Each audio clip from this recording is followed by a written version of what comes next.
অনেক দিন আগের কথা।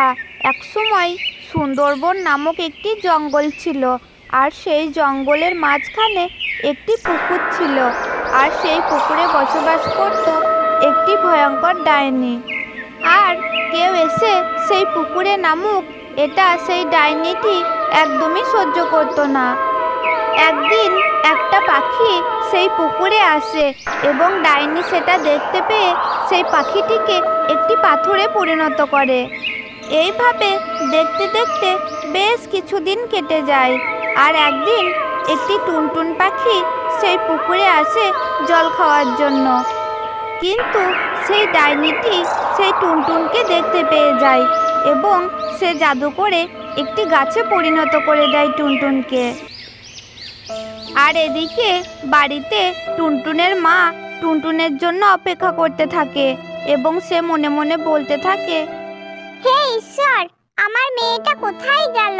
সেই কখন বেরিয়েছে খেলতে, এখন তো সন্ধে লেগে গিয়েছে, এখনো সে বাড়ি ফিরছে না কেন? কই দেখি, আমি একবার গিয়ে দেখে আসি। এরপর টুনটুনের মা টুনটুনকে খোঁজার জন্য জঙ্গলের দিকে রওনা দিল। কিন্তু জঙ্গলে অনেক খোঁজাখুঁজির পরও সে টুনটুনকে কোথাও খুঁজে পেল না। তখন রাস্তায় তার সাথে একটি শিয়ালের দেখা হলো এবং সে শিয়ালকে বলতে লাগলো, শিয়াল ভাই, ও শিয়াল ভাই, তুমি কি আমার মেয়ে টুনটুনকে কোথাও দেখেছো? দেখো না, সেই কখন খেলতে বেরিয়েছে, এখন তো প্রায় সন্ধে হয়ে গিয়েছে, আর এখনো বাড়ি ফেরার নামগন্ধ নেই। হ্যাঁ গো টুনি বোন, আমি তোমার মেয়ে টুনটুনকে দেখলাম ওই ডাইনির পুকুরের ওই ধারে খেলা করছিল। কি বলছো গো শিয়াল ভাই?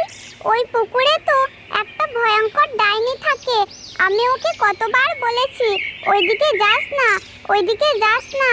কে শোনে কার কথা? শিয়াল ভাই, আমি আসছি, দেখি ওখানে কি হচ্ছে। এরপর টুনি সেই পুকুরের কাছে গিয়ে উপস্থিত হলো।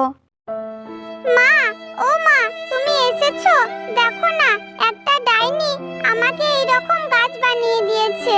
আসলে আমি খেলতে খেলতে এই পুকুরের ধারে চলে এসেছিলাম আর এই পুকুর থেকে জল পান করছিলাম, কিন্তু ওই ডাইনিটি আমাকে একটি গাছে পরিণত করে দিল। মা, আমাকে বাঁচাও মা, যে করেই হোক আমাকে বাঁচাও। টুনটুন সোনা, তুমি কোনো চিন্তা করো না, তুমি এখানে থাকো, আমি এক্ষুনি আসছি। এরপর টুনি পাখি সেখান থেকে চলে গেল একটি তান্ত্রিক সাধু বাবার কাছে। আর সাধু বাবাকে সে সমস্ত কথা খুলে বলল।